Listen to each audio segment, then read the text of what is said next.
question, Stephen? I was asking what you like to use for your cap table. Yeah. I mean, spreadsheets are great. But if you want digital software layer, AngelList or Carta. But Carta tends to be a little more complex to onboard with and a little more robust as a trade-off. So better for like maybe Series A and on. But like get started, easy AngelList. Okay. Is AngelList cool for coins? What kind of coins? Well, I'm launching a coin. Oh, I don't know. Do I want CoinList instead? Is that the same company? No. No? Okay. Different company. Okay. Maybe I want CoinList. CoinList. I've never used CoinList. Oh, fascinating. We'll have to. They do. We'll have to catch They up more do on cap this later. table software for crypto companies. They do coin crowdfunding. Oh. And there's some elements I think of that involved in it. Okay. I'm still looking through the. No, I the mean, minutiae. Carta, AngelList are specifically for like I want to manage my cap table, or I need.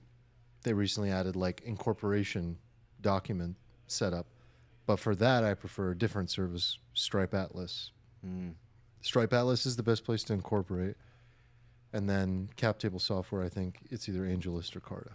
All right. Thank you for your wisdom. Yeah, I appreciate it. I don't know if I'd call it wisdom, but Have we always had this fade when we switch the cameras? Look at that. No. must be a Alan Bryce special. No, it's probably a button you checked on the A10.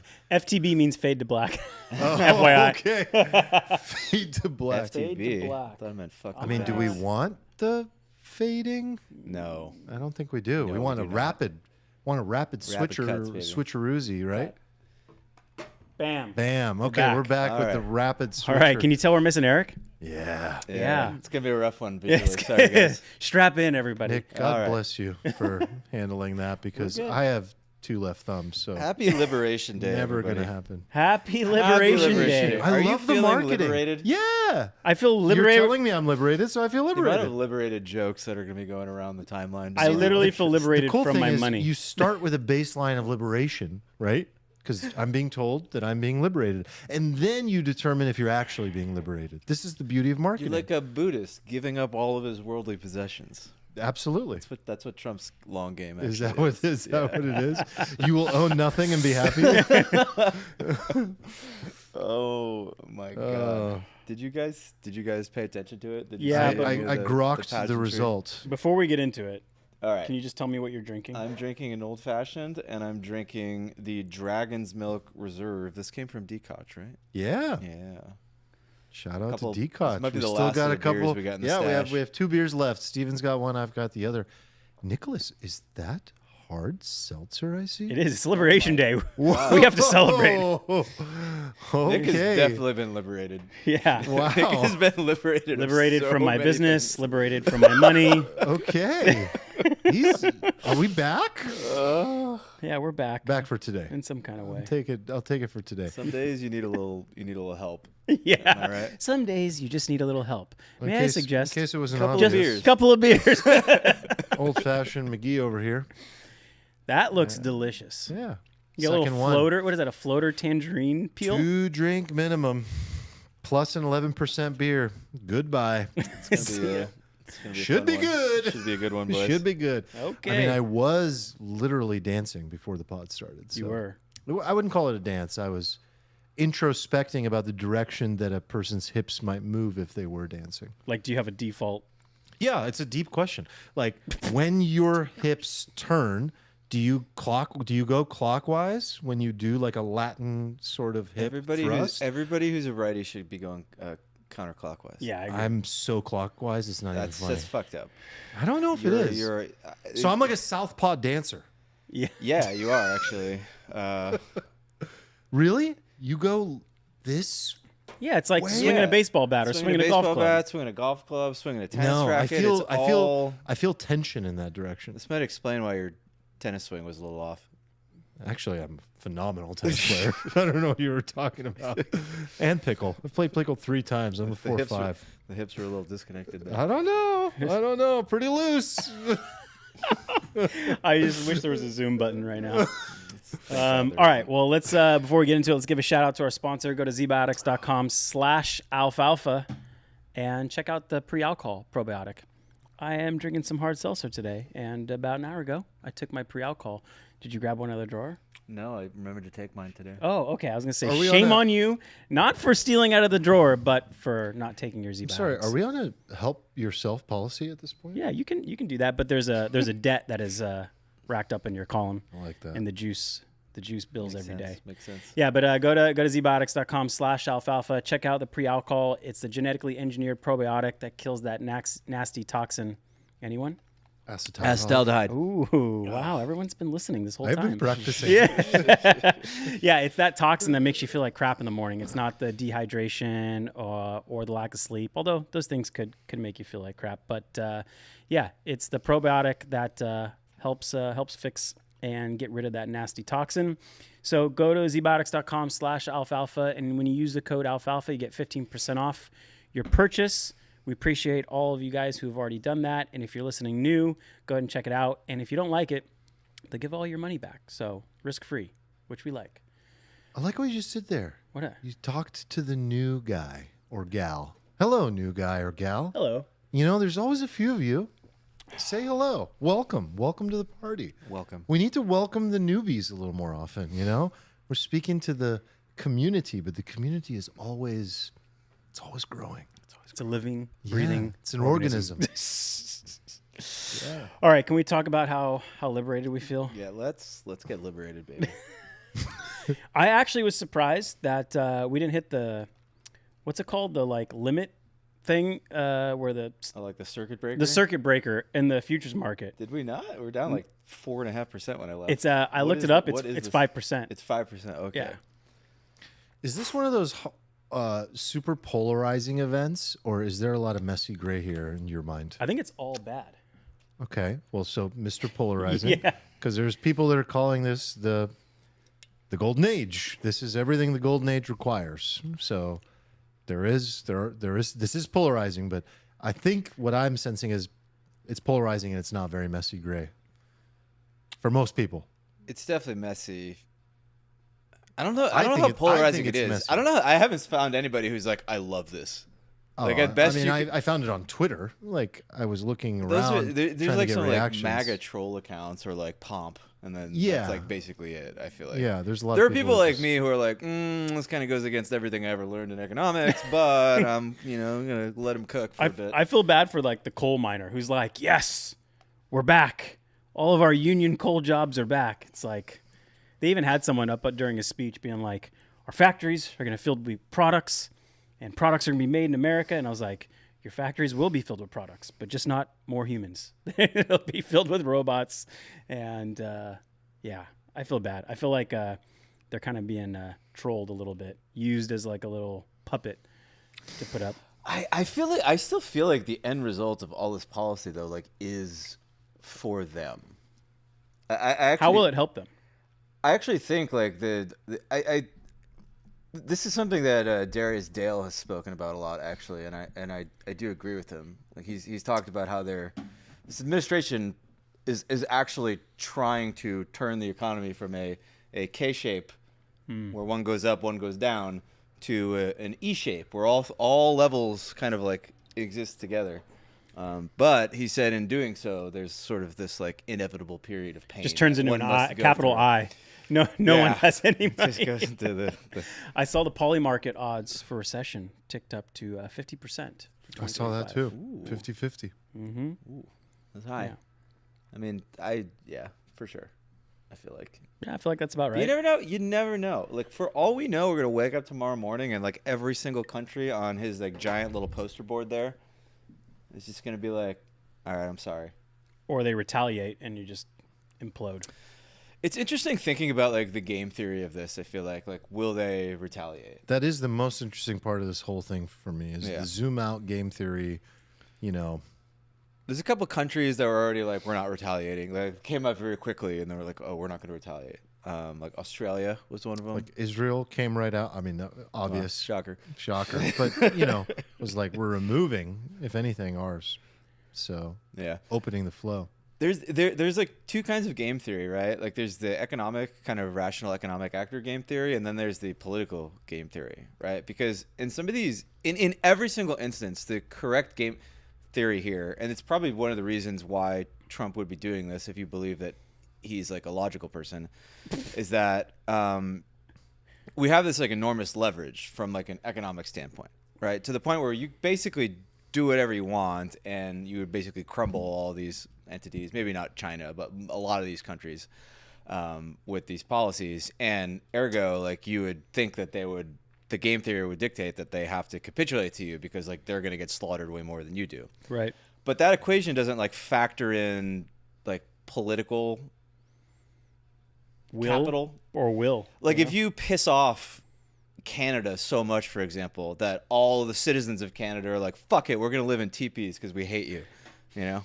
And they're just like, and then a politician like could get voted out for doing the economically rational thing just because everybody's so fucking offended that they just want to burn it all down. Or maybe a country that doesn't have a democracy, where the government doesn't care what the people think, like China. Well, I think in that instance, like I feel like they're actually more susceptible to doing the rational thing. And I think China has been pragmatic. So like China was one of the ones that immediately came out and was like, we're not going to do anything retaliatory. Well, they retaliated, but it was like so reserved that it was like a symbolic retaliation. Yeah. We did something, but it's not going to actually hurt you. Just going to open a thread for maybe 6 episodes from now. Yeah. The thing that I've been thinking about more than anything lately, politically speaking, is China. And I don't even know what to think about it. I have so much more thinking to do. You've been thinking so much. Back to the that there's topic. just nothing there. No, there's a lot there. It's just so It's dense too and much so to- convoluted and so many different opinions. Highly polarizing topic. Like you really have people that believe it's a nothing and people believe that it's the biggest existential threat to America's longevity and power and dominance and empire. And I don't yet know what to think. But I do know that we are desperately lacking in certain areas. And there are some real risks if there were ever to be any form of a war. Whether you call it a cyber war or hot war or cold war, it is scary. And I still bet on America because I think the innovation that we have is unparalleled and has been for so long. But yeah, I'm getting ahead of myself because I really am just teasing it that there's so much to unpack when it comes to the China-U.S. relations. Of course. I need to spend way more time on it. But in this world that we're discussing, how this plays out is critical. Yeah, I mean, from It's 54% tariffs now or something like that on China. More. 56? No. It's like 54. No, it's not. So there was. I He think originally it's put exactly 7.5 to 25%. 20. Right. Originally, I'm talking about in like 34 on his big poster board. Okay, yes, that is on top of the 20% Plus 20. that he Yes. did So earlier this year, 54. which So is on top of the original 7.5 to 25% he did in his first administration, Oh, which is okay. on top of his I don't even know if he made this law, but he said if any country purchases oil from Venezuela, Yeah. another tariff. So if you add it all, that's another 25%. So if you add it all up, at the max rate, it's over 100%. Yeah, it's bonkers. Exactly. Bonkers. I mean, our business is definitely affected by it. And, I'm not trying to do any drastic emotions or actions on it. I mean, we were semi-prepared for it. I don't think we're prepared for 60% tariffs, but yeah, I mean, what gives me a little hope is that, do you remember the chart he put up? And he was like, oh, these are reciprocal tariffs. China tariffs us 68%. And Taiwan tariffs us 48%. Okay, the chart. It was completely made up. No, the chart had some fuzzy language. It was reciprocal. It was how much they tariff us, and then it also fine print plus currency manipulation. it was so made up that and so preposterous that it makes no rational sense. I saw someone on Twitter posted that it was the trade deficit. How much the number they put was just their trade, U.S. trade, their country's U.S. trade surplus divided by their exports. That was what they did. Which is moronic. Moronic, which actually gave me a little hope. I was monkey math. Oh, this is really dumb. So at some point, rationale will prevail. I think it's part of the strategy. Yeah, I think so. I think part of the strategy is holy shit, this guy is so fucking stupid. Like this doesn't even make sense. Like It's funny because like I think Trump loves when people think he's stupid. Oh, he loves that. That's like a whole part of the like if you because if you believe somebody is logical, then you can like make predictions about how they will behave, right? But if you think somebody is just a fucking gorilla, then you're like, I don't know. A fundamental part of his strategy is allowing the opponent to believe that they're outsmarting him. I don't know. It's a very fine line between like, oh, this is all 3D, 4D chess versus like. We may never know. I'm slightly retarded. Forgive me. We genuinely may never know because it would require literally opening his brain, and he's never going to like. That is the thing that he probably holds most dearly is like his strategies and his approach, and like I think it's very clearly obvious to some people that it's complete derangement, and the derangement is justified toward him, and he's completely lost it. And for other people, they see 4D chess. I don't know exactly what the answer is, but I can tell you he's never going to tell us. He's never going to show us. It's going to be an interview like 20 years from now. Somebody's going to ask him about it, and he's be like, "Oh yeah, I just made that up." I mean, the best way to know is reading his book, which I did, and The Art of the Deal. Correct. And in the book, he talks about it. Like he talks about exactly what he's doing all the time. So like I sometimes think that it's funny because he has been open about the strategy. He has been open about the approach, but it's so dumb sometimes that we can't accept that there's like a logical brain behind it. Yeah. But he's telling us what he's doing, and we've seen movies about it now. Well, I haven't personally seen the movie, but there was a movie about the mentor and the approach, and like this is how you do it, and like it's a learned philosophy. Strategic mental illness. Strategery, Stephen. Strategery. Strategery. Yeah. So. But did that bother you at all that he has made up this like metric, which is based on the trade deficit, which doesn't make any sense? No, it didn't bother me because there was never any logic to this to begin with, and I've always just viewed it as like, oh, is they're doing something to like get? Well, this is actually a big question because like on the one hand, it's like, oh, they're just trying to get a deal. And the other thing is like, oh no, he just like likes tariffs. He just thinks we were richer in the early 1900s. Yeah, I saw some guy made a pretty good argument. He's like, no, he just likes tariffs. Like he's been on Larry King in the 1980s being like, tariffs are good. Why don't we tariff? He's been saying it for like 40 years. Oh God, really? Did you see? He's got a tariff fetish. Did you see Besant on? Is it Besant or Besant? I like Besant. Besant sounds better, but I'm hearing people say like Besant. I don't like it. It sounds dumb. I'm gonna call him Besant. How about Besant? Besant. He was on like Fox after, or maybe CNBC. I forgot. And he was like looked visibly like not okay. Like it looked like he got rugged. It looked like Trump was like, oh, we're not gonna do that, and then they just brought out the only people who knew were like Trump and the guy at Kinko's who like made the poster board. I was thinking they might as well just drew it with a crayon. Like it was just made up. Visual They're just made up. It's just like when he like signs the thing. And yeah. It's like, oh. Are you guys thinking about any trades off of this? No, I just trying to plan for a fucking. I didn't. Our business, we planned for heavy tariffs, but we didn't plan for like a recession, right? That would be worse. So now I'm like, okay, like assume there's a recession, people lose jobs, people lose purchasing power. At the same time, like how do you run the business differently? And it's a few tweaks. They're not big, but they're like not ideal when you want to like invest in growth. You know, when you want to like keep growing, but then usually the playbook when you keep cash, keep inventories low, you know, start negotiating with suppliers. There's like a whole playbook we had ready, but like, I was like, I don't really want to run that one. That one's not as fun. Like I want to like, someone has a good idea. I'm like, yeah, let's try that. Let's see if it works. But you can't really do that if you have 50% odds for recession. So it's not fun. Yeah. I saw that, political uncertainty, however they measure that in the markets is like all-time highs right now.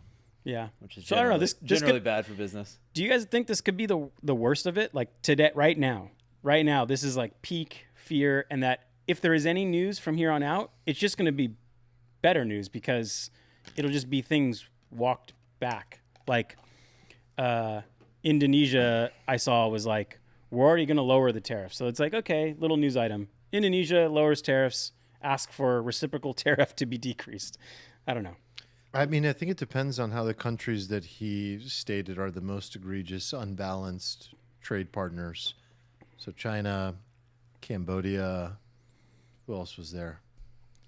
And if those countries respond accordingly, then I think things could go well for everybody else.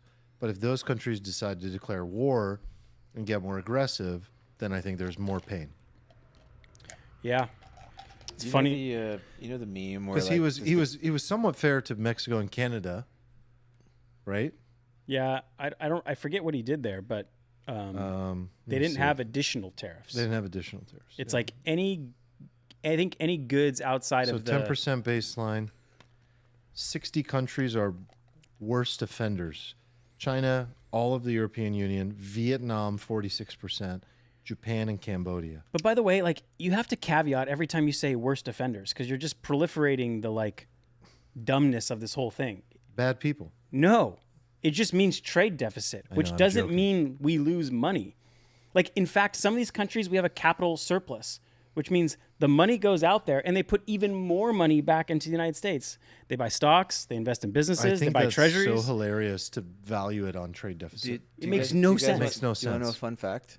Did you know that Warren like a Buffett, Jeopardy fact, like or 25 years ago, wrote like a huge article on like the danger of like trade deficits? Really? Yeah. What was his arguments? Because I feel like I have very good arguments for when you're the reserve currency, trade deficits are okay. And Warren They're even a Buffett- sign of strength. that's why when I saw this, I was like, "What the fuck?" Because like he was like basically predicting like disaster because of our trade deficit. He was like very like anti-trade. I mean, if you're not the reserve currency, a trade deficit could turn your currency into a fucking massive crisis, right? for sure, Yeah. but like, But we don't have that problem. I don't know. I'm not smart enough to figure any of this out. All right, trade man. Do you that? have any trades? Because you were a little late today. We didn't dock your pay, but you were a little tardy today. So Today was one of those like days. You get like a few days a year where a thing happens and you just can like click the green or the red button and then like. So trading this event was like very interesting. I told myself I wasn't going to trade it today, but then I was like, who am I kidding?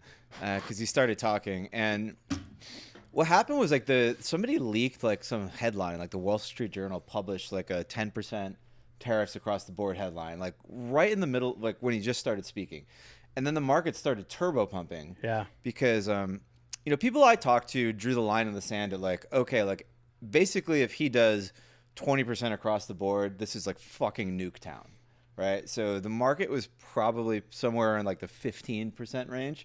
So it saw 10 and it started like turbo pumping. But then like he started talking, and then as soon as he brought out the sign and like somebody screenshotted the sign and looked at the sign and they were like, oh, the average thing on here is like 28. And then like everything reversed and just started nuking. And but it was crazy. Like you had like an hour and a half to just like market sell ETH before it like turbo dumped. We had it playing, like my business partner had it playing on his other computer. I could kind of hear it, but I just watched the S&P futures on the like 5-minute chart, and it went, and I was like, all right, everything looks fine, kept working, and then as soon as it started tanking, I was like, all right, better pay attention now. 5-minute chart. you guys are nuts. Well, it's an easier way to figure out is he actually, because he blabbers on, but like You need the 15-second chart for the when the press thing conference. actually moves, you're like, okay, he said That's something meaningful. So hardcore. I mean, yeah. I am but so it's, like, stressed hearing you trade that. it is stressful for sure. That is. Okay. The other interesting thing about this is like there's like a huge delta between like what people were expecting with like Vietnam and Cambodia, right? Where for the last few days he's been sort of Worst like offenders. conciliatory to them, right? And everybody was like, oh, why is he so nice to Vietnam? And then he came out and just smacked Vietnam and Cambodia. And there's like a lot of companies that have moved like a giant chunk of their manufacturing or whatnot to Huge. Vietnam, Cambodia, and a lot of them in like the apparel kind of niche, like Yes. like Lululemon, Nike, Steve Madden, Vietnam but then is also massive. like toy companies like Hasbro. So those types of companies, I think, who've like moved a bunch over, and the market was kind of pricing them in as like being And this, okay. Like this they might get really like, destroyed. started in that first era of tariffs. Yeah, this I remember I was working in e-commerce back then. yeah. That was a long time ago. Lucky son of a bitch. This time last year, I was trying to convince one of our factory owners, is like, you need to build a factory in Malaysia, Yeah. because if Trump gets elected, we're gonna have issues. Yeah. And he was like, okay, I'll do the research. Luckily for him, it didn't pan out. Like the labor issue, there was a labor issue, but like, isn't I could the have destroyed goal the to guy. bring manufacturing back to America? Close to America, because like if you look at what's happening, like Mexico and Canada kind of like got off. We're all Yeah. South America. Kind of And got all off. of South America just get hit with their little flat like 10 thing. 10%. Yeah. So it seems like Yeah, but the real goal is like, okay, we take this action, we reset the chips on the table, we renegotiate, but the mid to long game is we need to invest in manufacturing in America. So the question for me is, again, I'm not trading the 15-second chart here in terms of this whole reality of what I'm witnessing. I'm wondering, will America invest in manufacturing and set up enough factories in the next year where we have optionality as businesses to, produce and bring back jobs and bring back manufacturing to America? Is this the next wave of the initiative? Like, is this really happening? I think the greater Or thing is this just a game to reset this chessboard? the greater thing, like this is like a lot of this is like a distraction, because like the greater kind of like sword of Damocles like hanging over all of our heads is like the Sword of Damocles? sword of Damocles. Jesus. Wow, good pull. Wow. You Okay, never I'm heard this? listening. Okay, the No, but sword deep- of deep pull. Damocles. I was ready for Bumbleclot, but you went sword of Damocles. So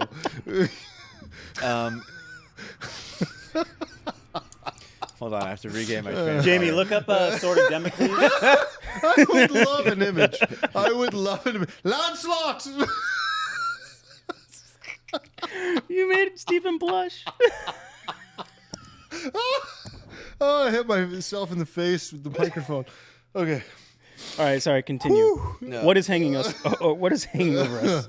The big thing like hanging over the head of all of us from an economic sense is this sort of like debt refinancing air pocket that exists a few months into the future, where we have like trillions of this debt that has to be rolled over. There's some like major like liquidity concerns in like the broader market. Like that is the type of thing that is probably like the real danger. And I worry there's going to be this like incredible like whiplash effect where the market goes down like 10% in the next week, and then everybody capitulates on tariffs, and then we rip like 15% to the upside. But then like the debt thing happens, and then there's still like economic deterioration, and then we can just go back down anyway.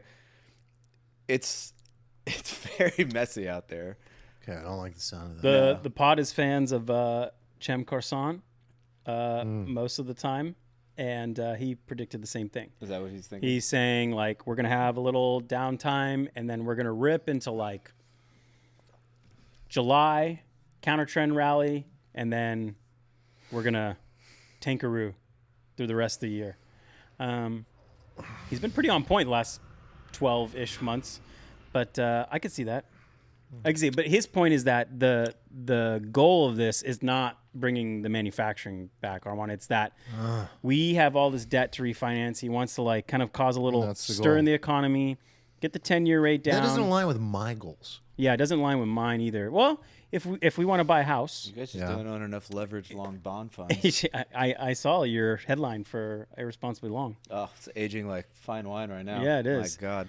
But yeah, I guess if someone wants to buy a house in the next 6 months and the 10-year goes to like 3.5, then mortgage rates will be at 5 something ish. Wow. Right? 5, Yeah, not 7. doesn't really tickle you, but We're going lower. Okay. We're going lower. We're going QE. QE's happening. We just gotta like hold on. Just hold on for dear life. the problem with this is that it affects my business so much. It takes all my brain load that I don't even think about like my investments. Like I just No time. don't think about them. I Yeah. think you just buy gold. With what? Well, that's what Bitcoin was supposed to be. No. Bitcoin is actually Bitcoin's actually been I mean, relatively okay, which what's is it something at? you always say right before it completely nukes. it's at 83K. Respectable. Okay. Respectable. Okay. This is the worst bull market of all bull markets ever. Let's be honest. What bull market? Exactly.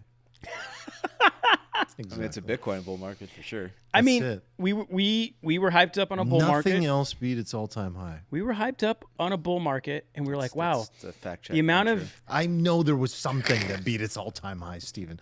But terms of top, don't do that. Sorry, I have to hold you accountable. I know that was not factually probably Otherwise, correct. somebody in the comments is going to be like, Look, the things we care about didn't. Did Doge, did Solana. Yes. Did it? Yeah. No, Oh. it didn't beat its all-time highs. Did. I was gonna sell my Doge bag to invest in your new thing. I hope did should it go definitely- down? Yeah, It's actually around where it was. Doge didn't even get halfway to its all-time high. At least didn't sell enough fart coin. Should have sold it all. Fartcoin's been a glorious asset. It's been It's one a of like the great best asset. assets, actually. Yeah. Not impacted by tariffs, by the way. That's You're- true. you're- Tariffs you're have no at- impact no on impact. global farting. Yeah. Yeah. That's true.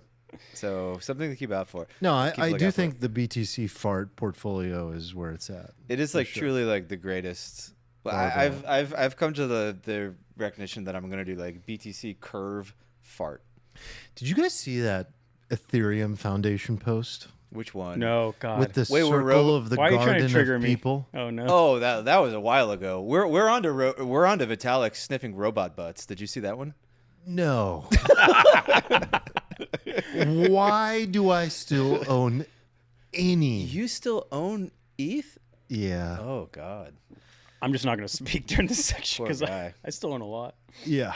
it's going to $700, baby. You see, the non-traders are slow to act. We just keep waiting and keep bleeding and It's keep fine. bleeding. You've only had like 2 years. Well, I have, as you know, sold portions of it along the way, bought fart with it, bought Bitcoin with it, but my intention was to sell it all by March if the ratio didn't reverse. And the ratio just keeps getting worse, and I just keep watching It's it truly get worse. one of the worst charts I've ever I seen. I'm just so keep down bad. watching the ratio get worse, and then I'm like, no, Benjamin Cohen said, and he knows way more than I do, and it just keeps getting worse. And I don't know what to do. I Help think me. you could just log into your brokerage account and just set like a TWAP, like long Bitcoin futures, short ETH futures for like, and just set that for like a 2-month TWAP, and it probably just nets you like 50%. We'll just focus on making more money. Or Don't do worry about that. it. Let it yeah. sit. See, Let this it is sit what we for- keep doing, though. Just, I nah, don't know. just make more money. I feel like with the amount of ETH. Just buy those bonds, baby. Buy those freedom bonds. Okay, I want to hear about We're that. gonna rename them. All right, with all this talk about us selling our investments that are down, do you at all, either of you, feel slightly rug pulled by the new administration? We were very bullish when he got elected. That's a good question. And tariffs were kind of always part of the conversation, right? But they weren't like 98%. It was like, oh yeah, and the orange man likes tariffs. That's okay. We don't like those, but like whatever. yeah, deal wasn't with the those. predominant And motif? what was promised was deregulation, letting businesses flourish is like the main, I think, one of the main concepts. And now we're getting like No, more what was government. promised was like affordable eggs, which he tried to say that were affordable now, but they're still. You know, can't hit on $20. for the egg stuff. I know, I'm joking, but the point is like control inflation, make me rich. Like that was the promise. Yeah, I think you're I'm right. going to make you rich, and it appears to be something that is being deferred into the future. Yeah, like and now we're getting the opposite. It's like government regulation that makes it harder to do business in the United States. So I guess, do you guys at all feel that? Do I feel rugged? Yeah, you feel rugged. No, I sort of priced in basically that it's not going to go well. Right? Like this is how every election goes. You get like 2 choices. One of them is like obviously terrible, and then you're like, maybe this one will be less terrible. And I think this one is going to be less terrible. I can't evaluate it right now. Like I can't evaluate it until like a year from now or 2 years from now. Like I just can't, because like if what they're saying is like, hey, this car's driving off a fucking cliff, and in order to stop the car from driving off the cliff, we got to like blow the car up and then get you a new car or But something. the I don't know. whole thesis for I don't Bitcoin know. was like the car's going to go off the cliff. So buy Bitcoin. I do. I feel very rug pulled. because I feel like you can't. The idea of the rug pull is literally what's happening. It's like, oh, I showed up and I've decided that there are other priorities and that there's this other strategy that we need to execute before we make you rich. But I voted for you to make me rich. What is he doing that like the main problem right now is he's doing too much of the stuff that he said that people were like, no, he won't do that. I do give credit that he's executing and busy and making things happen.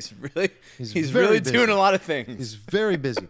But I think that the average person just wants a better livelihood. And I think that being deferred into the future is not going to help him with his popularity. Elon Musk is at an all-time low popularity level as a byproduct of association with Donald Trump. Donald Trump's popularity is at all-time highs. Yeah, I don't know. Then can you explain the Elon phenomenon then? Is that just because we went from a mostly left-leaning sort of populace that loved Elon to it just like shifting so rapidly that like his score is genuinely going to come down as a result of that? Like he is the most unpopular person right now. I mean, the Trump thing with Elon was kind of smart because he put like Elon out there and he just took like a bunch of arrows in the back for he's taking bullets. Yeah, so like it's kind of like politically intelligent. I don't know why Elon did it. Like he basically destroyed his stock. He destroyed his companies. He destroyed his reputation. Maybe he has like I'm sure he has an explanation. He's a smart guy. I think he has a way out. It'll be fine. It'll be fine. I think so too. It's also important to recognize that like the vast majority of people who voted for Trump, maybe not the vast majority, but a huge swath of his like base like doesn't care that much about their stock portfolio. Mm-hmm. But on the other hand, like if they do cause a recession, there's going to be like a deficit crisis because like they have to bring rates down, but they can't cause like a recession. Because if they cause a recession, that's going to cause like government inflows to be really bad. Nobody signed up for a recession. And well, we don't have a 50-50. recession yet. I know it's 50-50 though. If we it's a result of the actions, we have a 50% chance of recession. Well, we had a 100% chance of like a refinancing crisis, right, coming into this because we had all this debt that like the last administration basically like just front loaded all of this like debt to juice the market and then like left, right, and they're like, all right, deal with it. So that was a problem. Is it a fair characterization to say that you just genuinely believe that they're doing the best they can with what they have, and that this is the smartest move right now? Everything that we're seeing. I don't know. It's a weird situation because the business as usual thing was just going to result in like the end of America. It was just a guaranteed like end of America, right? So it's like you're trying to create. This is like Michael Saylor being like, "Well, the company's dying. Let's fucking buy Bitcoin," right? It's kind of something like that. It's kind of similar to that. So I can't evaluate the outcome until it's done because everything that's happening is like it's not unexpected, right? It's not like anything that's happening was like, oh, we didn't think this would happen. They're like, we're going to do this and it's going to cause massive chaos and pain. And you have to believe that they're doing that because there's like this outcome at the end that's going to be good, or they just want to fuck the whole world up. But that argument right? didn't start showing up until like 6 weeks ago. You know, but that's how a startup runs. Like, do you give credit to the level that like perhaps these things are being run like a tech company, and there are smart people in office, in this administration, in the auxiliary functions, like related, like being pulled in as necessary to make decisions, and that things are being done on the fly, and that's potentially okay because every startup and every technology company, which is how David Sachs wants the government to run, is being run with the information that it has available that day. I mean, Jensen Huang famously says, like, we don't have a plan. Like, we're literally running with the plan that we have, with the facts that we have in front of us that day. So do you blame the government for how it's operating like a technology company or like a startup? Do I blame the government for how it's operating? Yeah, like to Nick's point is like this is new strategy that just came into place in the last month or 2 months. Or maybe it was around, but like it didn't start to be like, maybe we didn't take it seriously enough. We were like, oh, you're serious about, you need to. That is a potential. In order to get rid of inflation, you need to kind of tank the economy, calm capital markets down, get the 10-year down, maybe we just didn't start taking it seriously until about 6 weeks ago. Yeah, I just don't even think it's like an inflation thing. I think if they're trying to do what like Darius Dale thinks they're trying to do, then it's actually like quite a noble and admirable goal. And it's the thing that the left has basically made the centerpiece, at least in words, of their entire existence for multiple decades. And it hasn't been the actual outcome of their policies, obviously.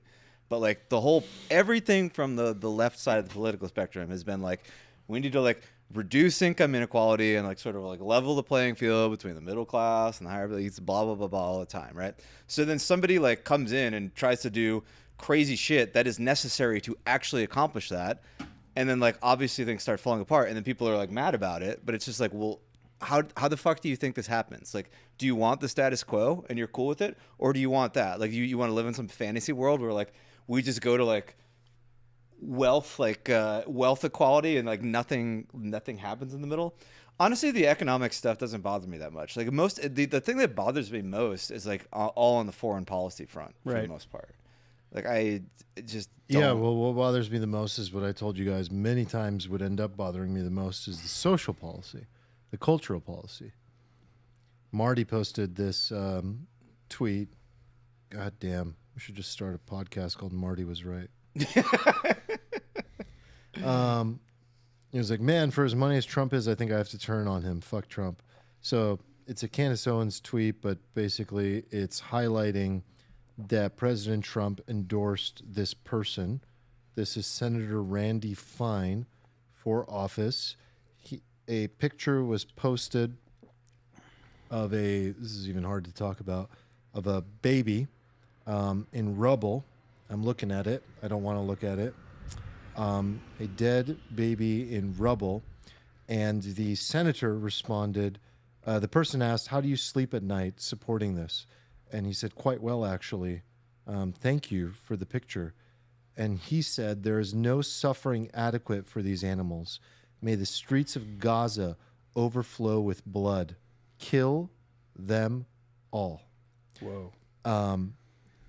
I mean, this person is a psychopath. I think Marty's point is that associating at all with Senator Randy Fine, he's reevaluating his opinion of Donald Trump. I understand that.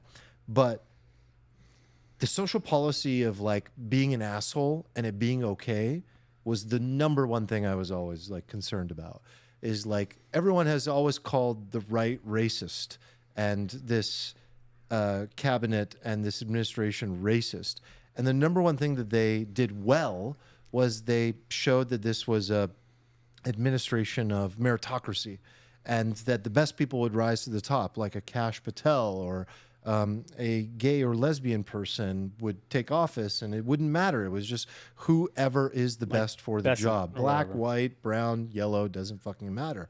But when you do things like that and you're associated with people like that spew like a hate machine or celebrate, like you guys remember the fucking Ghibli image of we haven't talked about this, Steven, but the Ghibli image of the lady, the fentanyl dealer. That's the fentanyl dealer, the White thing. House posts an AI generator. They missed the meta. They got the meta wrong. Like they were trying to be the cool intern and then they fucked it because the cool intern should be in the know enough to know how to use the Ghibli image, but instead used it to celebrate a woman crying while being deported. Yeah, this is the shit that I hate. Like, it made her like sympathetic. It made her human. Yeah, it was weird. Completely wrong.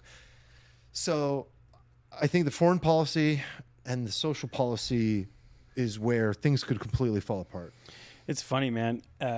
Peter Thiel nailed it again. He was asked, like, you know, all of your Silicon Valley acolytes are now behind Trump, and you were the first one to come up and back him in 2016. Why aren't you out there along with them? Like, you were the first to lead it. And he said, in an election, it's a relative choice, right? This person versus this person, you know, Trump versus Kamala. But after the election, it becomes an absolute choice. And that's where, you know, either you look bad or you just end up being very wrong. And so he made the wise choice. He just like, well, I led the charge. Everyone's doing it for me. I don't need to speak up. And he maybe foresaw that like there would be things we would disagree with, which I think we did. I mean, chat audience, feel free to disagree with us, but I'm not like a fucking Trumper. I care about you fucking principles and like the Constitution and like market stuff like that. Like, right? Like, so I was very much like speaking truth to power in the last amendment, because that was the people running the country. There are so many things and I do firmly believe everything, like quite literally, like almost everything the last administration was doing was completely fucked. And I also believe that if Kamala was in office right now, there's 0% of me that is like, oh God, I should have voted for Kamala. No, the competency 0%. level was 1/10 of what we're seeing. Like the Democratic Party is a fucking useless pile of trash right now. And as soon as they like reform their shit, like I will go back and vote for them again. They still aren't committing to reform. They don't do anything. That's the craziest part. Their entire platform is like orange man bad, white people bad. That's their whole fucking platform. And they won't let it go. They keep doing it like over and over again. So I've been listening to like a lot of have you listened to like any of Ezra Klein's like podcasts? Yeah, recently? I've listened to him debate like Ben Shapiro. I think he's got some really cool ideas. Like he wrote a book called I disagree with him all the time, but I agree with him a lot, right? But like I think he's like an honest actor, and like he actually puts forth like a vision for the left, like a vision that is not like these people are bad. Like that's not a fucking vision. Like a vision is like, what can we do in America? Why is what we're doing not working? And like I think his book is called like Abundance or something. And he makes like a lot of like really accurate observations in the book, and he puts forth like a lot of policy proposals that I think are quite good. And a lot of them are like actually grounded in what I would call like right-leaning economics, right? So he rightly points out, for example, that one of the problems with like democratic economic policy is that all of it is just like, oh, we have to just spend more money here. We have to give more money here to people. And what you end up with is like an economic policy that is entirely like demand side subsidizing, right? Like, oh, housing is too expensive.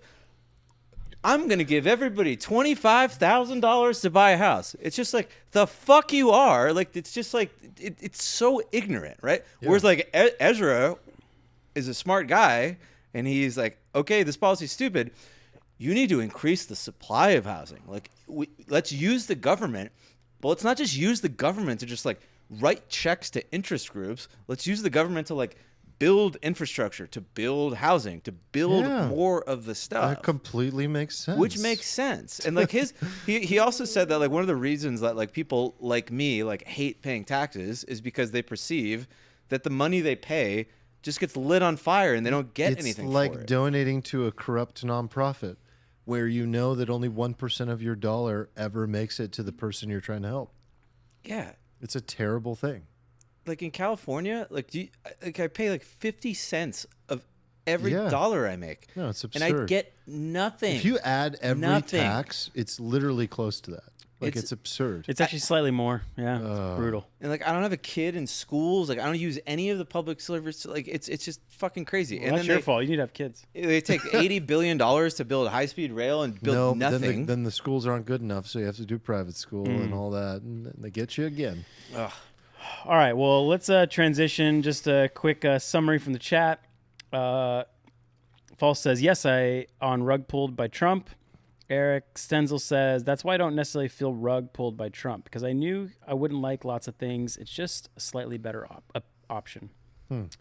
Okay, so let's move away from a little politics and let's talk about a supersonic flight. Oh, fuck yeah, I love this. It's fucking back. You can just do things. You can just create tariffs. You can make fast planes. Make fast planes. Who knew? We were making fast planes before. In the 80s? In the 80s, and I think the last flight was like, well, that Concorde crash was like 2000. Wait, the Concorde crashed? Yeah, killed everyone on board. Oh, I don't remember that. Yeah, that's why that doesn't exist for the last 20-ish years. I thought it was just unprofitable. Also unprofitable. Oh, okay. Well, also unprofitable, deadly. If it was wildly profitable, they would still be going. Yeah, so these planes are able to fly like 1,300 miles an hour. I don't know what a current plane flies, like 500 something. Yeah. Mm-hmm. So instead of New York to London, instead of being like 7-8 hours, it's 3.5. I think previously these planes they burned like 5 times as much fuel, and they also couldn't. So who's working on this? There's a new company. Previously, they couldn't fly over land because of the sonic boom. It just was so I loud. think they still can't, but like they're making progress on it. Yeah. So let's talk about it. So there's a company called Boom. Wait, are they called Boom? Yep. We're called Boom. I feel like they should use a different name. Yeah. Like. Who are you flying this weekend? Boom. Yeah. So we need you to like let us fly over land because the sonic boom. We don't do the sonic boom anymore. We have new Didn't technology. the last what's your Concorde call? flight go boom? Boom. Yeah. No, No. I'm flying. Yeah, and I'm flying. Shh. Yeah. yeah, that would be way better. So anyway, this Whisper, this new company. Whisper. hypersonic air. Whisper flow. So this new company simple. is like still in test flights, and they have like a smaller version that they're testing. And I think United Airlines already said, "Hey, we're going to buy like, I don't know, 15-ish planes Oh, for real? if you can do it." And he still thinks the founder talks about how it's 5 years off, so it's still Oh, come on. quite a ways off. Is it that much off? Come on. I think so. 5 years? We did it in the 80s. Yeah, but he's trying to do it in like a sustainable fuel way, so it's a green version of the supersonic flight. He's trying to make it so it's nicer. They were very cramped fuselages, so now it'll be like 65 business class seats. That's one thing about this. This will be only business class seats, like 65, 70 of them. So it'll be like a luxury service. Oh. Yeah, it's not Interesting. like going to be packed full of economy, Super 200 commercial, people Yeah. on the plane. Will it be more expensive than regular business class? I'd imagine so. Yeah, probably. Yeah, probably like $5K a seat. So basically, it's a little bunch bit more. of LVMH people flying coast to coast for like $10,000 pop. Cool. Call me when it's 500. Well, it's not gonna be 500, but like, No, I know. I mean, But think I would totally pay a couple grand to fly coastal, I mean, but not 10. you probably could pay a couple grand. You think so? It's probably like 5K for like New York, London. Yeah, I mean, round trip, when which a is corporation close is to when a corporation is expensing, it's an absolute no-brainer. Yeah. Just shaving off 3 hours can be a difference for a Yeah. corporation. for sure. For the livelihood, the health, well-being of the person flying, but also like just getting to certain meetings, knowing that you can get on a plane and be there in 3 hours versus 6 is a huge deal. There's definitely got to be this, very high correlation between how fast it takes to get somewhere. Like we used to fly by propeller planes, right? There And then definitely we is. went to jet powered, and people started traveling more. So if you cut it in half, maybe almost twice the amount of people will fly to different countries. Yeah, Right? I mean, again, it depends on the Cost. number of seats and cost and everything. Yeah. I don't know. This seems like a 2030s thing, not a 2020s thing, because you have all the regulatory 2030's coming pool. fast. Yeah, that's true. I guess that's 5 years. The overland thing is like interesting. I think the main thing is that we are due for some innovation in this industry. Yeah, we are. Yeah. Like, it's like, why can't we go faster?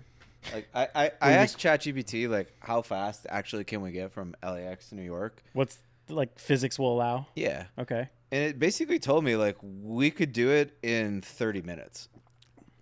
There's going to be some boxes to check. Now, if there's any turbulence, do we all die? It's... And how, as far as I understand, the supersonic jets have to fly so high that you can see the curvature of the Earth. Yeah. Because you need the lighter air. That's sick. That'd be cool. I want to go to space. Can you imagine a world where you can just fly to New York in a half hour? So I'm trying You to gotta go remember. to dinner. You'd Unbelievable. go to dinner in New York. So No, there fucking was sick. some sort of like YouTube video or documentary I saw. Nick, do you remember? Like, for some reason, I feel like you would, because I feel like we looked at this together back in the day, where it talked about this. It was like one of the innovations in the future will be these super fast, cross country flights, and I don't remember. I don't know the why. I'm documentary. like, was it Zeitgeist? Like, it wasn't in that movie, was it? No. It definitely wasn't. Wasn't that just the 9/11 conspiracy movie? Uh-huh. Yeah, but they had 3 But there parts. was 3 parts. They also talked about. But are you sure this hypersonic wasn't flight. part of like Jacques Fresco's It might have vision of been. the future? Yeah, it might have been. Like that's why, for some reason, I'm thinking of Zeitgeist. And I feel like there's been this vision of the future that talked about the technology being available to do this like 20 years ago, maybe 15 years ago. I don't know. I would like it. I feel like the tech has been there, and it's just like a thing that like we just haven't it's done. kind of like the NASA program. It's kind of like going to the moon. Like We went to the fucking moon. We shut it Can't go to down, New York in an hour. dude. We shut it down like forever ago, and like we're only recently like innovating again. Like the space program being shut down was one of the saddest things. But we look shut what the it space turned program into. down. We have SpaceX launching relaunchable rockets. Yeah, it may like, have been for every the day. best actually, because they're crushing. I think it's interesting that this supersonic thing could kind of kick off the equivalent of like a mini space race, right? Like if the U.S. develops this technology, there is some form of soft power and a soft power flex that it creates, right? We were the one country to make this technology work, and we're the only country who has it. If you want to fly, 2 to 3 times as fast, you got to fly an American airline. Oh my God, yes. And then the military so many people applications around the world will use it. are wild, Yeah. right? Like if you get a special forces team, faster. Whatever company solves this will be like the new Anduril. Like it'll be huge, man. You can do like New suborbital travel like this. I wonder if like SpaceX will do this at some point, because if you wanted to fly from like LAX to Dubai, it's an incredibly long flight. But if you did it like suborbitably, it might be like an hour. Like you leave the an hour atmosphere and a half, re-enter. Like, you Yeah. just go up like that. This is a whole different kind of flight. I where mean, you just go, again, like, if straight up. that becomes a reality, you could live in Dubai. Like everything changes. Like you could literally live in Dubai and visit your parents in California, and it wouldn't be a big deal. Yeah. It'd be fucking amazing. And I think like the big kind of like variable there is probably just like energy. It's like the cost of fuel or whatnot. So if we're in a future where we create like some sort of like mega abundant energy, and you could just build jet engines and just it doesn't matter. You know who I'd like to get on the pod? I know we don't ever have guests, but Palmer Luckey. I would love to. I get want to Paul talk to Lucky that on the pod. I want to talk. I'd rather go to dinner with him, but yeah, we can still talk to him. We'll We can let go him to out. dinner with microphones. Okay. I would love to. I mean, I bet he has an opinion on this. That's why I brought it up. For sure. I mean, oh god, like, why don't we have the trains yet? At least, like, we could have the trains. That's You not mean that the hard. 60, 70 billion dollars California spent on some sort of high-speed railway that is barely alive and barely not even live yet? Yeah, like why don't Actually. we not have the government? This is my problem with like the Ezra Klein thing. Is he identifies a problem correctly and been like, oh, like yeah, well people don't like this because they feel like their money's been wasted. They don't want to pay taxes because they feel like the government spends all their money. He's like, but what if they didn't waste it? And I'm like, yeah, like what if fucking pigs flew? Like it's just like what they do, right? It's just like unfortunately that's like the end result of it. You know, we've spent tens of billions of dollars on the California. Tens train of thing. billions. We have nothing. You know that, right? We have nothing to show for it. It's one of the most infuriating things. I still just have the fucking coaster and the Amtrak. To go to like fucking Fresno or some shit too. It's like yeah, you can go down to Tijuana. That's about it. It's like just through San Diego. I just No, hate it. it's crazy how inefficient our state is in particular. But like We are so infamous for being a shitty state. We're the best state to like if you removed all subjectivity, right? All like reason, like all governmental issues, all costs. Like if you just took the land it's like the and best just looked place at the on earth. land and you said, where would I want to live? I'd want to live in California. First of all, they have burritos. Mm-hmm. Huge. Not just Don't you have burritos in Mexico? Cali burritos. You have California burritos that they invented here in San Diego. Then you have the best weather, possibly in the entire world.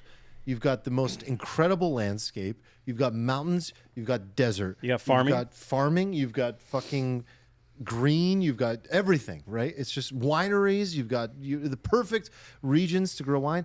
But the only thing that holds the state back is the way it's ran. The way the state is ran makes it... So then a lot of people would argue like, well, the cost of living is a byproduct of everything you're describing, the desirability. No, for sure. That's absolutely part of the equation. But the state itself is being run so inefficiently. If the state was being run efficiently, people have always said California could be its own country. But if it was going to be its own country, it needs to be self-sufficient. It can't be in so much debt. We can't have this huge deficit. It's got to function. But, then again, the United States is functioning with just debt. So I don't know. Maybe that's the new model. California has like an abundance problem, right? Have you ever read Wealth, Poverty, and Politics by Thomas Sowell? I've never read a Thomas Sowell book. What? I'll leave if you need me to leave.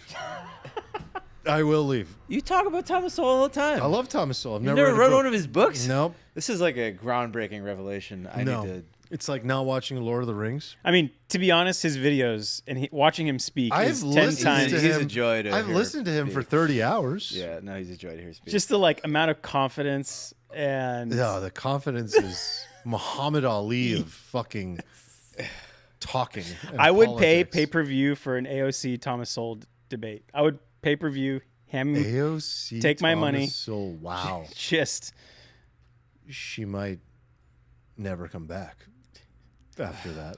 Yeah. So anyway, Sorry. I have Anyway. not picked up a copy of You Sir should. Soul. You should. I mean, Wealth, Poverty, and Politics is like an interesting book. One of the questions he like addresses in the book is like, why are certain countries like economically well off and why are others like not? And like one of the things he like looks at is like, hey, like why is a country? So you could take a country like Brazil, right? Or a lot of these countries like along the equator. Like if you take all of the countries along the equator or near to it, like they seem to be like less well off than countries like Germany, for example, who are like a little north and they have like the seasons, right? And he goes through this like in-depth explanation about how the Germans, because they lived in this like sort of like unforgiving environment where they had to like farm and store all the stuff up and endure winter, otherwise they would like starve to death. Like over generations they became like this like resilient people and they went out throughout the rest of the world and did stuff. And then Wait, he's like, so if you're just like always warm, you become flaccid? yeah, he was literally like, so people, he's like countries like, I love this. he's like countries like I Brazil. love He's like, this. well, everything is like okay No, you know all what the they time. do, right? They so just they have don't, sex. they don't feel like, No, they're happy. I mean, they seem very literally happy. just have sex. But there's something about like having your fucking like ass to the fire like all the time every year that like over time like makes your people like harden in a particular way. Yeah. And when they go out to the rest of the world, So they like tend cold to like be is successful. survive and warm is just fucking. But that's like procreate. California. It's like because this place is so nice and there's so much resources and weather, there's so much abundance, it like engenders this like we got like so much. No, but that doesn't We have fit. so much of a buffer. That doesn't fit though because we drive all the innovation. We are mission control for humanity. Like that doesn't fit. No, it drives the government. Like everybody's so the government like has this abundance, so they like waste the money because this industry's here. But a lot of people come here because like the natural resources and everything are great, the environment's great, right? And then it makes you tolerate more stupidity from your overlords because you're like, well, this is a pretty good place to be. And like in that like abundance and that because all of your people don't want to leave, it makes you as a government like less attentive to them because they're captive.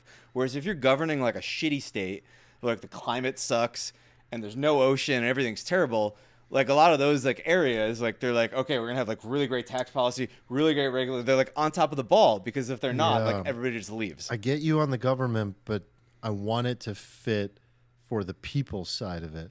Like, yes, I see that like warm climates generally are less productive, but California is insanely productive. No. This is like a multi-generational thing. This is like a following a So group what of we're humans over like experiencing 1,000 years. in California is like just an anomaly of sorts because of the brain power that has immigrated to the state. It's a slightly different equation because like California like attracts people to do things because of the environment. Mission control for humanity. Yeah. And because always been my belief because since I there's moved such to a San draw Diego- for these San people to Francisco. come here and you have so many great people here who love the state and the environment so much, it gives the government a huge buffer to be like fucktards because like they know people are going to be really reluctant to leave because it's so good here.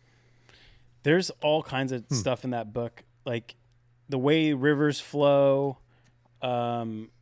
determines like how the economies change and develop, whether you have plateaus or not. He even talks about, things about raising in a household, like the number of vocabulary words in a household determines. Anyway, if you ever like the book Freakonomics, then you'll like wealth, poverty, Oh, and it politics shits on because Freakonomics. it shits on it, but it's just not I marketed don't like in a way. Freakonomics because of just cherry picking. Wealth, poverty, and politics makes I feel like Freakonomics it's look like intellectually Run, Spot, Run. dishonest. Okay. Like a Dr. Seuss book. It's like way Okay, worse. cool. No, way worse. I feel than, like as I've grown older, 3-year-old Freakonomics children's is book. intellectually dishonest. It is very intellectually dishonest. It's like one of those books I read when I was in college where I was like, oh my God, I'm so awake to yeah, these it things. was just like, and then later in my life, I was whoa. like, oh, this I was is like, like a lot why is of, this like, guy cherry picking? dishonesty. Yeah. That was Okay, a- but I get your point. Yeah, I it feels appreciate like your that, point. where you're like, Yeah. whoa, I never connected these two unrelated things, and now it makes sense. Okay, does he have audiobooks? yes. Yes. Oh, so Yeah. I can listen to more, Thomas. Yeah, you can. You can. I don't think the he reads audiobooks it. are hard. Has he been sirred? Sir? Should we sir him? What does that Sir mean? Thomas Sowell. Yes, Sir Thomas Sowell. Oh. He's not Like been knighted. Knighted. Sir. I feel like he deserves that. I mean, Elton John got sirred. If it was in my Isn't he power, I also- would do it. Do you have to be British? I think you have to be British. Okay, we'll move on from that. Sir Lewis Hamilton. We got need knighted. to. Oh my. Okay. If at some point in the next 4 years, I think there's a good chance like Trump adopts like something related to the knighting. The knighting. And he makes it like That's a what thing I'm in the saying. US. Like, do we need our own version of that? like if somebody If Thomas Sowell can't be I knighted, feel with like 100% certainty if somebody whispered this in Trump's ear, he'd be like, go oh, for yeah, it. we like totally need that. You get a golden It's mug. gonna be like what so, would it's be gonna be like so much what would better be than the Brits. the you know thing? Is it like Baron? You're a Baron. You like take my like son? two bald eagles and you just tap and tap, you know. Yeah. And then what are you perch known one as upon from your that head. moment on? And you rise as the bald eagle sits atop your head and spreads its wings. But then how do I refer to you henceforth? Oh, that's a good question. What would you do instead What of would I sir? refer to you? Chad. Chad. Rise, Chad Asadi.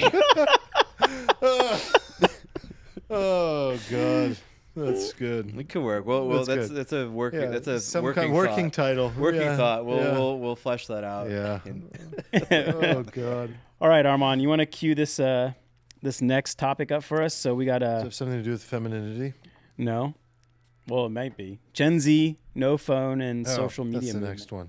Yeah, what do you got? We What do talking you got? about the Well, Zoomers? what I got here is like an interesting You don't trend. have a New York Times subscription. That's what. No, I would never pay for that. Yeah. So, first of all, show me your article because I'm never going to read it and you're limiting your readership. ZBiotics ad. Retargeting. Shout out to ZBiotics again. Best product ever. So then here's one that's open. I posted two just in case. Student opinion. Would you ever give up your smartphone? There's a growing movement at high schools and colleges that promotes conscious consumption of technology, especially social media. Would you consider joining?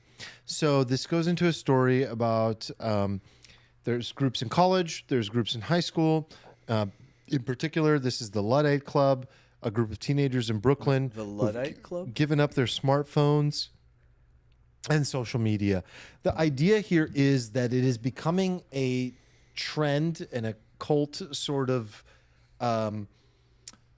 movement to be anti-phone. And I felt like I have shat on the next generation a little too much, and I owed them a moment of glory for doing the right thing.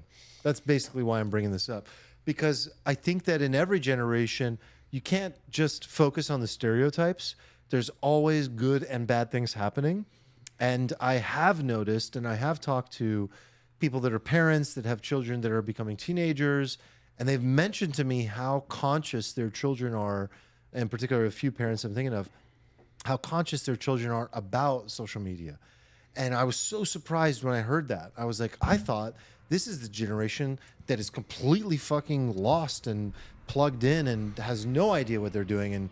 And this dad was like, no, man, it's like really real. Like there are some kids that have heard and listened to the horror stories to the degree that they understand how critical this is to pay attention to and to refute. And so there are clubs in schools and like people, they're like, if you're not in and you're not like being like us, you're out, like kind of thing. Like you're fully giving up social media. You're fully giving up your phone. And in my opinion, more power to this movement because we need it to balance the scales. Yeah, I mean, what do you think about this? My initial reaction was that like the Luddite teens are like the hipsters of the digital age, right? They're just doing it to signal counterculture credibility. So do you think that's the case, or do you think it's real and broader than that? Well, so this is the thing about all counterculture movements. You can be counterculture and you can be full of shit and fugazi, or you can be doing it real for the benefits itself. So if you're doing it initially to be counterculture, but it results in a positive good and you stick to it and it's real, then I guess you being a contrarian and a rebel ended up working out for you. If you're doing it to signal coolness and virtue, then you end up faking it and you're actually like not real about what you're committing to, then that's not real. So I think the answer is, who are you really beyond the veil of how you're showing up? But the point is, like, every single generation has had like a hippie generation or a hippie cohort to it, and it balances things for all. So I just genuinely see this as like a positive signal for like a level of awareness about the issues that this generation is facing. What do you guys think about it? I don't know. I go back and forth on the Zoomers. You're not sure how to feel about them? Well, it's like, I feel like in any generation you have this cohort who is like the sort of counterculture for that generation. Mm-hmm. And I think that in aggregate, like the Zoomer generation is like very chronically online and just massively like addicted to their phone, social media. They like live in that world. And like there is this, you know, sub cohort of people in that generation who recognizes probably correctly that this is sort of like poisoning them. Mm-hmm. But I don't think it's like the generation collectively doing this necessarily. No. It's a small group of people. I mean, Yeah. At one side of me thinks it's like a validation for the true anxieties of the entire cohort, right? The fact that this little rebellion exists legitimizes probably the anxiety that the whole generation feels, is that there's a lot of screen time, there's anxiety. Being on social media as a teen is probably way more complicated than we were in school, and all the different social dynamics that happen in like high school. But then another side of me is like, this is so hopeless. Like, in order to apply for school, you need to get online. You need screen time. Homework. All your schoolwork is online now. Well, you need to be online. Sorry, like, but there is all a your difference social plans between are. You need the your internet. smartphone and your computer. True, but I just think You it's can like do your college application. so You can do your interconnected. homework without a smartphone. Yeah. I mean, we did. Yeah, but the schools weren't like wired in to the No, but internet. you don't need it in your pocket. Okay. What do you think the shittiest part of our generation is? Well, we were the first ones to be prima donnas, right? We were the first ones to believe that, like, we created Google, which I worked at, and we were the ones that said, I need my meals provided, I need unlimited vacation time, I need to love what I do, I need passion, purpose in my work. So we were the first ones to be little bitches. You reminded me how much I hate. No, I'm going to be millennials. honest. I really genuinely, like, I know this. It's certain.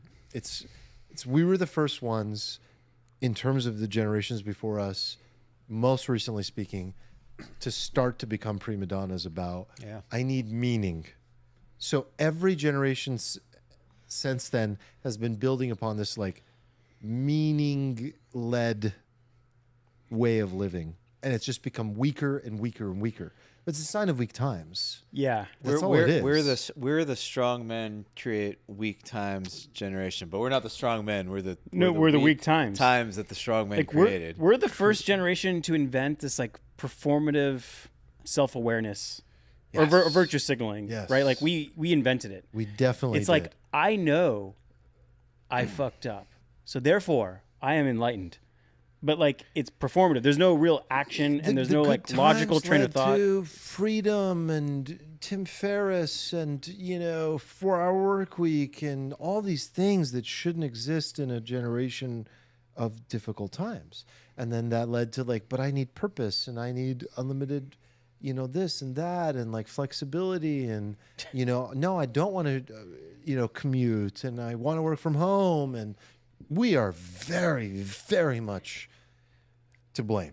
Yes, hyper aware, but undermotivated, right? Like I'm aware of all the things that happen, but like, But more hardworking than the next generation. We'll see. No, I think that's clear. Okay. Is it? Yeah. But they're going to be AI enhanced. Well, just we're as way less hardworking than Gen X. They we commit suck. to. I agree. Well, I mean, Gen X commits. We don't commit. We were the first generation that started switching jobs every 2 years. Previous generation stuck to their careers. We were, fickle. We were the first generation to be fickle. Because we have abundance. Yes, for sure. Abundance creates a Fickleness. certain level of softness, for sure. Yeah. It's like interesting to me that like some cohort of like the Zoomer gen has basically like reacted to our, like there's a bunch of millennials that are famous for like this sort of like existential dread, like, oh, what is purpose? What do I do? Like I have all this like, oh, I got this job at Google and I've got like free pudding, like all I want, and like blue bottle coffee as much as I want, but like, oh, I feel all this lack of purpose. And then you see in like the Zoomer generation, right, there's this like kind of like the extreme of it is like this like kind of like trad movement where they just go back and they just like discover like just the original thing that humans always did. And then it's just, like it's like a new thing. You just like wander from that, and then you get lost, and then like another generation comes along and they just discover like, oh yeah, just like family and like farming and shit. And Chopping wood, just doing things. I have to say I've been loving Carnivore Aurelius lately. I haven't. He was featured on the pod last week. Was he? Yeah. I didn't get. Is it a woman or a man? Oh, he's a dude. Yeah, you think so? Yeah. It's a lot of breast milk posts there, like breast milk ice cream. I sometimes tune in and I feel like I'm being trolled. Really? Yeah. Like I swear to God, there's like a bunch of tweets about like if you have you ever had breast milk? Breast milk ice cream? No. Also not breast milk. So straight faced. Oh my God. Sorry, that just. Aren't Curious. people drinking it for like stuff? I think it has its. Isn't there some like vitamins. product people are like drinking now or taking? It's like what's that powder? It's like you know what I'm talking Creatine? about? No, not creatine. Creatine's awesome. It's like it's powder? fucking like breast milk derivative or some shit. I feel. Not like a milk product, right? Like No, you're talking it's- about like what is it protein, called? like the milk protein, Casein? casein. No, Casein? not casein. No. It's oh God, It's somebody in okay. chat help me, It'll come to you. please.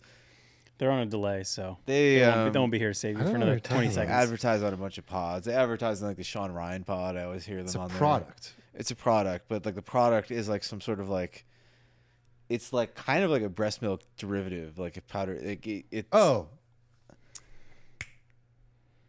Yeah, that one. You're talking about. Yeah, Carnivore talks about a lot. Yeah, I'm also I- blanking. What's up with this word? I'm blanking. I can't remember. We're gonna have to punt on this, or else it's gonna get awkward. it's- All right, I'm going to It'll punt. pop into my brain in like an hour randomly. That's what happened last episode to me. Like an hour later, I was like, Yeah, "That's it's the like, word." All right, Armand, do you mind pulling up our masculinity Are we tweet? bringing it home? Yeah, we're bringing it home, rounding the corner. Okay, so I pulled this one. I like this. So this was Sean Johnson on Twitter saying, perhaps the best definition of masculinity I've ever read. And I'll read it out. It's pretty quick. Here's the one thing that movies and TVs will never tell you about masculinity, but you need to learn it. A man achieves happiness in life by delivering on his responsibilities. You have no idea how important this one thing will be to your mental health, your sense of self-worth, your relationships, and your ability to find meaning and purpose in your life. Shout out millennials. I'm talking about your responsibilities to your family, your colleagues, your teammates, your friends, your communities and groups, your country, and even to total strangers. Yes, you have responsibilities to them too. But above all, I'm talking about your responsibilities to yourself. And when I say you owe something to yourself, I mean your higher image of who you should be. Living up to these demands is what makes a man happy. It's also what makes him manly. A real man goes out into the world and gets things done in order to fulfill these obligations. And this is where traditional masculine values come in: toughness, perseverance, endurance, vitality, ruggedness, and all the rest. If you figure this out, everything else will fall into place. Number 1, collagen. College? Collagen. Oh, collagen. That's the word you were looking for. No, It's collagen. no, it's a. What? It's collagen. Okay, Okay. it's not. Back to your quote. I mean, for me, I can't speak for all men. I read something like this and I get a giant hard on.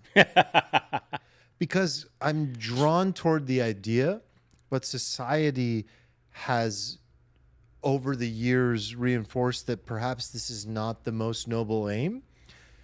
But when I do feel most happy, even though this is the harder path, is when I accept that this is my path. Yeah. And when I accept that this is my path and I step into this, I feel happier. And I only feel happy, I should caveat, by saying that I need to feel a sense of progress toward this vision. Without that sense of progress, and so who's responsible for that progress? Me. Definitely me for the most part. So it's my ability to perceive that I am making progress toward this type of outcome where I place responsibilities on my shoulders. I take the boulders, I carry them, and I feel like I'm doing better every single day. Yeah. I think it's a beautiful thing. I think so too. What was the part about society thinks that this is not a noble aim? Are you saying that they had like a different I do. point I of think, view for I think- masculinity? I think that society has been very, very emasculating over the last 10 years. It's there's been are you talking about like the focus on like vulnerability and things like that? No, or actually, something else? because I am no. That's a good question. I don't think that vulnerability is emasculating. I think that that's masculine. I think that's healthy masculine. I think what's been emasculating is the sense that a man's value is not this. Like trying to make it seem like we're not just here to provide. And the reality is that we are here to provide, and that we want to provide, and that we need a path to knowing how best to provide. Because there isn't equality in the providing department. There's a different level of providing for women and a different form of it than there is for men. And I believe that if we were left up to our devices, we would provide in this manner that this quote is illustrating versus the style in which we've been led to provide, which is to like, again, that's a whole separate topic. We can unravel it. But I think the way it's been guided to us over the last decade has not been in the most natural, healthy way. It's been emasculating. It's funny, like I feel like this definition is so natural to you that you couldn't even articulate like, well, what would the definition Right. be outside? Like if it wasn't focused on your responsibilities and providing, like what would the definition of masculinity be? And I think what the author is saying that the definition has been ruggedness and toughness and resilience, but without the like, how do you get there? Do you just lift weights and feel tough and get angry sometimes, or do you actually just have responsibility and fulfill those responsibilities? And in doing that, you end up with those qualities, throughout that process by enduring the struggles of whatever it takes to, live out your responsibilities to your family, your friends, right. that kind of thing. I think men want to feel useful. Everybody wants to feel useful, Um, but for different things. Yeah, I think men more than women. I think a women's usefulness is different. I think women appreciate feeling seen, which is different than feeling useful. That's you maybe know? the guy's perspective, Sure. potentially, right? Like that's But what I think that for them, it's like I have a value that I provide to society and the family and the home unit that is brings a positive energy, a harmony, a gratitude, a certain level of just love and appreciation for all things. And a man just wants to know that he's useful. And like when the lamp goes out, he wants to know that he can replace the light bulb. And like, it's the dumbest, simplest things that if a man, like, you guys don't have babies yet, but like one of the best things about having a baby is like when your baby goes, daddy, fix it. Daddy, fix it. Daddy can fix it. Daddy's the one that does fix it, not mommy, daddy. Right, but the baby calls for mommy for other things. Of course. And in that, the mommy There's still feels useful. Well, of course. It's not about Of just being course. seen. Of course. Don't feel useful too, but just for different kinds of stuff. But maybe Everybody Of wants course. to be Yeah, useful. yeah. There's semantics here, but like, no, Seen, you're making it useful. sound like I'm making a poetic statement about usefulness of women and men. I'm not You saying that said women are men not want to useful. feel useful, women want to feel seen.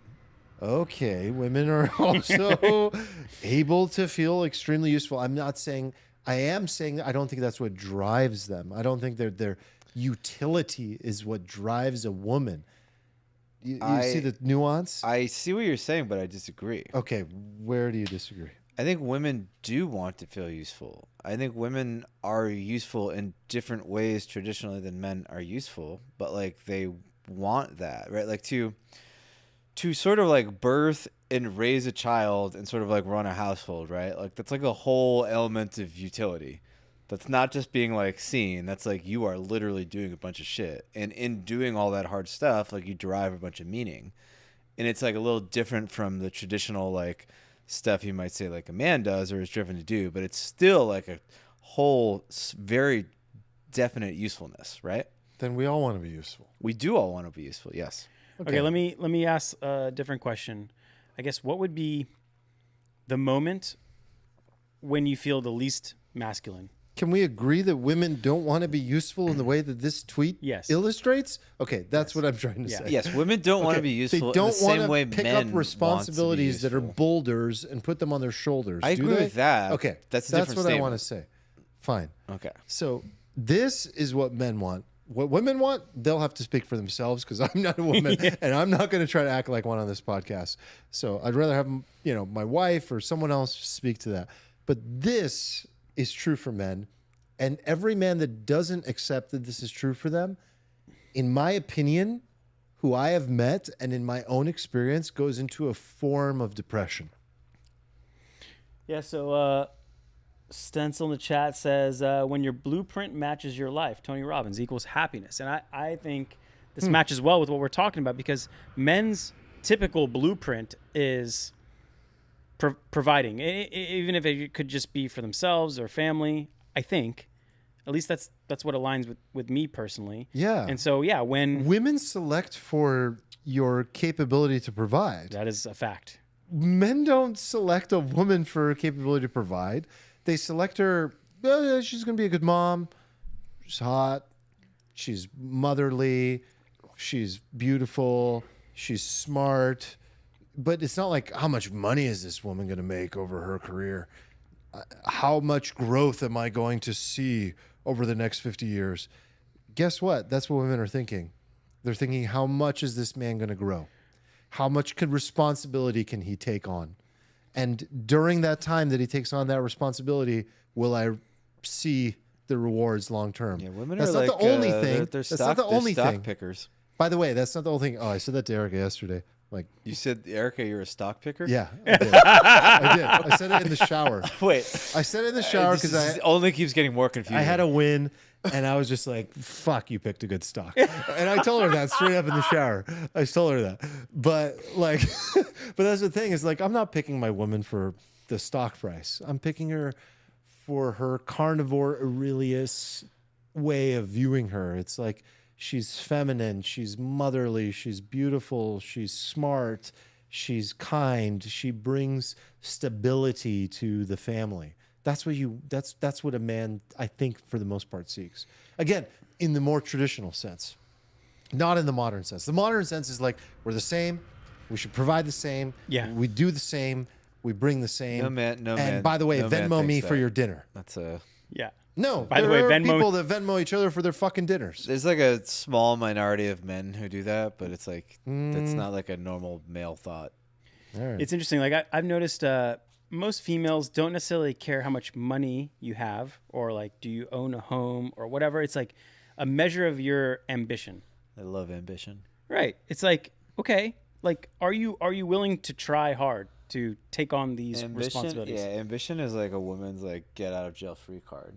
Right. If there's like stuff that's not adding up, you could be like, the amount of ambition in this man is like immeasurable, and then people are like, oh wow, okay, Makes sense. so much ambition, right? It's just But I'm curious, like, what is a moment, if not you guys in particular, but like, what do you think a man's like a moment of least masculinity is? The most emasculated you could feel. I think it for me it defines this. It like backs this up. It's like when you cannot. I felt emasculated provide for when yourself. I felt emasculated, honestly, in the last, from a society perspective, when I felt scared to speak my mind in these last 5 years. I felt very emasculated. I felt very scared. I think it started with like Me Too, and then it became worse, and then it became a freedom of speech thing. And I started to feel like the cost of saying anything that I felt was true was too high. And that started to shrink my balls. R.I.P. Ball girth. wow, How about you? that was deep. You know, I think the most emasculated I've ever been is when I was forced to start watching The Bachelor. Which you now love. Yeah, which made me feel even more emasculated because I liked it. Oh my I God. know. I know, it's devastating. That sounds rough. I know, yeah. It's okay. I like to think I do other not masculine judging stuff you. on the side to make up for it. Yeah. Yeah, dinking is like, dinking. yeah, Thank you. Lots That's of where I was- dinking. that's where I was Dinking. going. So much dinking. You call it dinking, right? dinking. It's nothing more masculine than a good dinking session. I love This dinking. is not sexual parlance. This I is went out with my pickleball. buddy Yeah. yesterday. We just dinked in the wind for hours. Just dinked it with your buddy. Just like throwing our balls back and forth to each Yeah. other. You just, hey man, nice dink. I did. I was like, that was beautiful. Can I help you? Can I hold What it? you did with that ball right there was like incredible. Yeah. It was, Can like, truly marvelous. You might want to shift it a little and then dink it. I did. I was like, you need to take that ball a little more out in front of you. Be a little more gentle with it. Yeah. Don't just slam that ball. Don't hit it like that. Only treat yeah. it with care. Pickleball is such a I feel gay like sport. you're ready for your pickleball podcast. Oh, thank you for that. I should start one. I need to just be out there and like the other end of the. Everybody's being so serious. Oh, that's so And funny. I'd just be like, you guys are such losers. There- And I can say that because I love this. Yes. But there is Precisely. like a non-monetary part of the masculinity, right? Like forget the providing thing. There's like this like freedom thing where if you, like you said, you can't speak your mind, you can't do what you want to do. You feel Felt very masculine. like micromanaged or constrained in a way, whether it's at work or in a relationship or whatever. That part can feel emasculating too when you I don't felt feel it like you multiple can times. thrive. I felt it like when they told me I couldn't travel after COVID. I was like, fuck you. I'm going. I remember. I immediately responded. Very masculine. I immediately responded with going on an international trip. we I were went we to were going French- through the timeline, and you went on Yeah. so many trips in 2020. I got like kind of crazy about it. Like I didn't realize that I acted more than I spoke in response to COVID. That was like bargain basement time. It was. I went crazy. I rented a car in Hawaii for like $3 a day at one point. Yeah. I was like, why are you even charging me? Dude, I went to fucking Bora Bora. I went to French Polynesia. I was like, I'm getting out of here. Like it was like truly a wherever, generational travel it opportunity. was like wherever you could go. I was like, what's open? I'm going. So yeah, that felt confining, but I don't know. It's a deep question.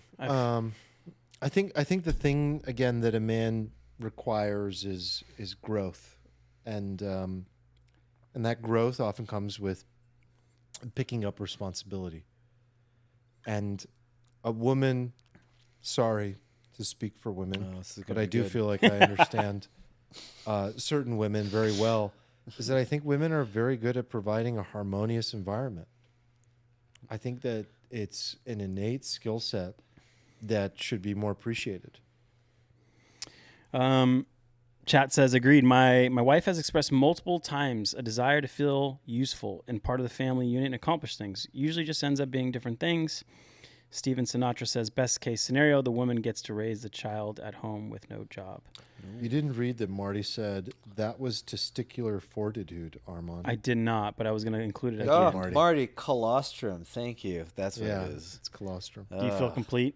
Yeah, I knew Marty was going to I didn't know answer that's it. what you were talking about. That's the stuff That from is- the boob. Yes, that's what I said. I guess I wasn't. I was like, it's the stuff from the breast. And you were like, I don't know. I mean, I know what that is. I didn't think you were talking about colostrum. What? The No. supplement You that didn't make- people are taking It's not a that sup- comes from the boob? People are taking colostrum? Yeah. It's a very popular supplement these days. What does it do? Really? Yeah. You know you can only get it like within the first few days of Look, birth. I don't know. The market is solved for this, apparently, okay? Dude, it's like a rarer than a white It's like rhino's horn. $100 a fucking Dude, it's little rare. jug. Yeah. It's not cheap. It's you squeeze the teat, People are selling it. you squeeze the boob People are selling it. after birth, and this like it's thicker than milk, and it's so paramountly important for the baby. What are people doing taking this? Why? It apparently is good for your recovery and That's- a bunch of that's- other stuff. that's I don't know. ridiculous. People are taking it. They're selling it. It's ridiculous. You're buying it. What does Huberman think about this? I trust him. Do we trust Huberman? I don't know. I'm just joking. I don't know. I do. Do you? I think. Yeah. Why not? Just lots of reasons. I don't know. Okay. Why not? All you audio listeners Smarter really than missed me. out when Armand was describing how you get colostrum and the squeezing of the teeth. You didn't. So, You didn't see yeah, that. they missed out. Is that So what you do? You Well, left you hand start from the top, and then you squeeze, but you bring it toward the nipple. Did you know the nipple has multiple openings? multiple. Yeah, it's not like one opening. It's multiple openings in Really? the nipple. You'll learn. I've just been looking at Steven's You'll reaction to learn. that new fact. Multiple openings. I feel like I learn things about the women's body like every 3 months. I'm just like, oh, Someone challenged That's me new. recently to experience breast milk, and I was like, I don't know if I'm ready. is it like? Does it taste good? I don't know. Don't look Couldn't at me. tell you. I don't know. You might do it for your weird jujitsu shit. We'll talk after the pod. I feel like you'd be very into it, though, for the health benefits. For the pickleball performance. If it made me better at dinking, I would for sure take it. I would just gobble that shit all day. Oh boy, we got there. We got there. We're We there. got there. All right, we're at the drive home safely, boys moment. Yes. All right, guys, this has been fun. Thanks everyone for joining us. Thanks everyone in the chat for Wait, sticking that's it? around. That's it. I'm locking you down. You got Wow. to come back if you want more. You come Sub back 2 next week. hours, we did it. We did it. Drop the We did it. balloons. Feels great. All right, guys. Yeah, all the links are at Premature ejaculation dot- for sure. alfalfapod.com. No. Check them out. Subscribe to the YouTube channel if you haven't already. We would appreciate that. And otherwise, we will see you next week. Thank you, guys. Adios. Thank you, Wow. everybody. Goodbye.